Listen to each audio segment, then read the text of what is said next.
नमस्कार। स्वागत है आप सभी का आपके अपने YouTube चैनल स्टडी विद सुमन में। आज हम बात करेंगे उन फैमिलीज़ की जो सीटेट की तैयारी कर रही हैं, साथ के साथ हाउसवाइफ भी हैं।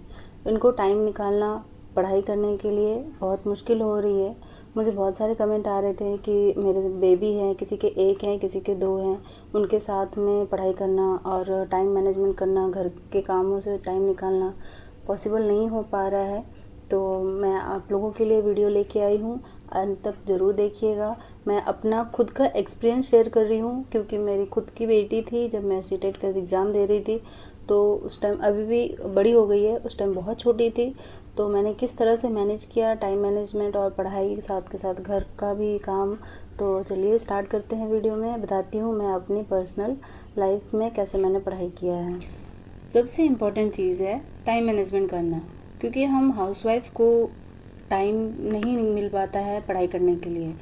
घर के काम और बच्चों को संभालने में इतना बिजी हो जाते हैं कि पढ़ाई के लिए मुश्किल होता है टाइम निकाल पाना। तो वही हम बात करेंगे।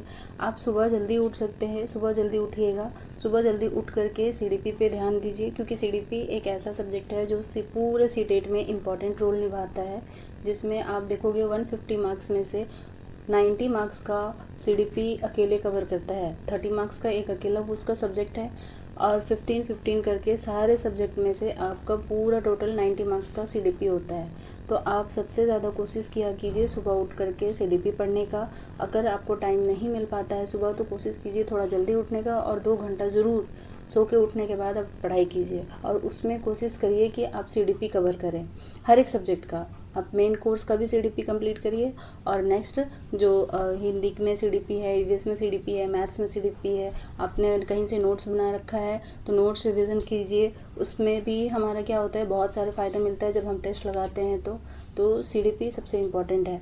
उसके बाद आप ध्यान दे सकते हैं जब आपको टाइम मिलता है। मान लीजिए 2 घंटा आपने पढ़ लिया, उसके बाद आपको दोपहर में टाइम मिलेगा, क्योंकि अगर आप दोपहर से पहले टाइम निकल जाता है आपको, तो आप उस टाइम पढ़ने बैठ सकते हैं। लेकिन मोस्टली दोपहर में ही टाइम मिलती है, तो आप दोपहर में 2 या 3 घंटा जितना हो सकता है आप उतना टाइम निकालिए अपने लिए पढ़ने के लिए।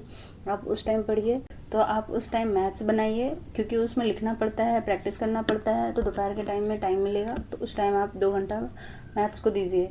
उसके बाद कोशिश कीजिए शाम को 2 घंटा निकालने का, जिसमें हम ईवीएस करेंगे।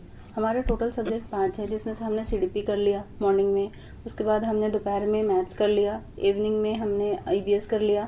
अब बचती है हिंदी और इंग्लिश। हिंदी इंग्लिश में 15-15 मार्क्स के हमारे सीडीपी होते हैं और 15-15 मार्क्स के हमारे पैसेज होते हैं। तो पैसेज आप लास्ट में प्रैक्टिस कीजिएगा, बट जो सीडीपी होती है वो आप सीडीपी जब पढ़ रहे हो आप उस टाइम पढ़ लो। शाम के टाइम पे आप पैसेज रिवीजन कर सकते हो। अब बात रही ग्रामर का, तो ग्रामर में हिंदी में और इंग्लिश में कई अलग से क्वेश्चन नहीं आते हैं। आपको स्पेशली उसके लिए ग्रामर या व्याकरण पढ़ने की बहुत ज़्यादा ज़रूरत नहीं है। आप पैसेज प्रैक्टिस कीजिए, उससे अच्छा पैसेज से आपके अच्छे स्कोर हो जाएंगे। पैसेज और सीडीपी से आपका हिंदी और इंग्लिश दोनों कवर हो जाते हैं। आपको ग्रामर व्याकरण पढ़ने की एक्स्ट्रा ज़रूरत नहीं पड़ती है।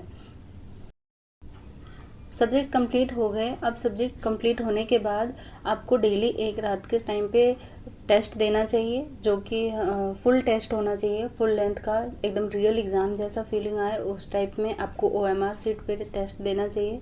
अब ओएमआर सीट कहाँ से आएंगे, बहुत सारे कमेंट आते हैं कि कहाँ मिलेंगे। तो ये कहीं नहीं मिलते, बुक स्टोर पे भी नहीं मिलते हैं, ये प्रिंट आउट करवाने पड़ते हैं। मैंने प्रिंट आउट करवाया था। आप कैफ़े में जाइए, कैफ़े वाले भैया को बोलिएगा कि मुझे 150 मार्क्स 150 क्वेश्चन वाले ओएमआर सीट चाहिए। तो चाहे कोई भी एग्ज़ाम का हो, पर 150 क्वेश्चन हो, आप उसको प्रिंट आउट करवा के ले आ सकते हैं। मैंने बहुत सारे प्रिंट आउट करवाए थे, उसी से टेस्ट दिए थे।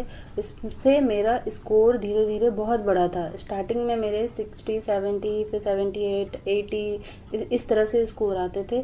फिर मैंने जब डेली टेस्ट देना स्टार्ट किया, इसके वजह से मेरा मार्क्स बहुत इम्प्रूव हुए थे और लास्ट में 120 तक आने लगे थे।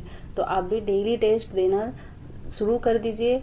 अगर आपके टेस्ट में गलत होते हैं, कुछ भी गलती होती है, तो आप एक छोटा सा नोटबुक बनाइए, पतला सा, आप उसमें लिखिए कि आपने क्या गलती किया है, क्यों गलती हो रहा है, गलती कहाँ पे हो रहा है, आपने लर्न नहीं किया है, या फिर आपको समझ में नहीं आया है, या फिर आपसे कैसे गलती हो रही है, तो ये चीज़ आप उस नोटबुक में लिखिए और उस नोटबुक को आप बार बार प्रैक्टिस करिए, क्योंकि उसमें आपने लिखा है कि आपकी क्या गलतियाँ हो रही है।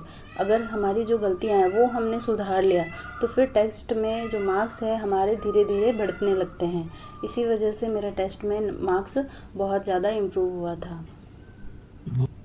आप लास्ट 5 ईयर के क्वेश्चंस प्रैक्टिस कीजिए, जिससे आपको दिक्कत ना हो कि PYQ किस तरह के क्वेश्चंस आ रहे हैं, आपको पता चल जाएगा नए एग्ज़ाम के लिए तैयार होने के लिए।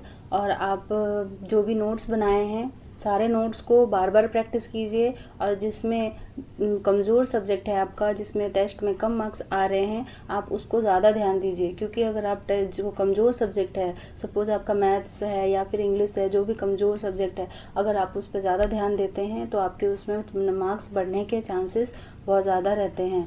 और हमेशा याद रखिएगा, आपको रिवीजन करते रहना है।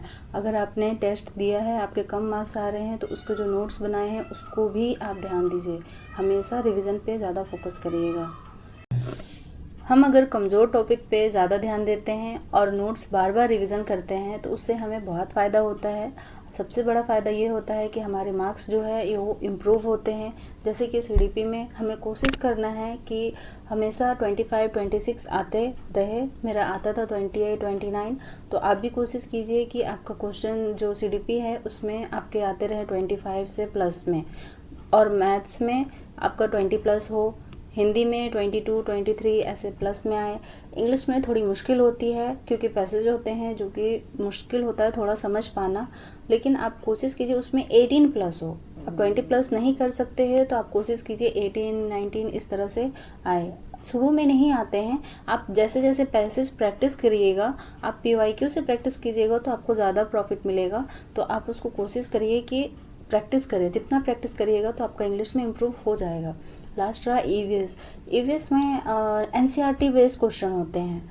एक तो CDP होती है जो कि हम कर लेंगे कवर, बहुत छोटा सा नॉर्मल सा CDP होता है, लेकिन जो कंटेंट होती है वो NCERT बेस्ड होती है, जो कि हमारे आसपास के कोई भी 1 to 5 के बच्चे होते हैं ना, अगर आपके बच्चे हैं, अगर वो स्कूल जा रहे हैं तो उनके पास भी होगा 1 to 5 में अगर हैं तो उनके जो EVS की बुक होती है ना उससे डायरेक्ट क्वेश्चन आती है।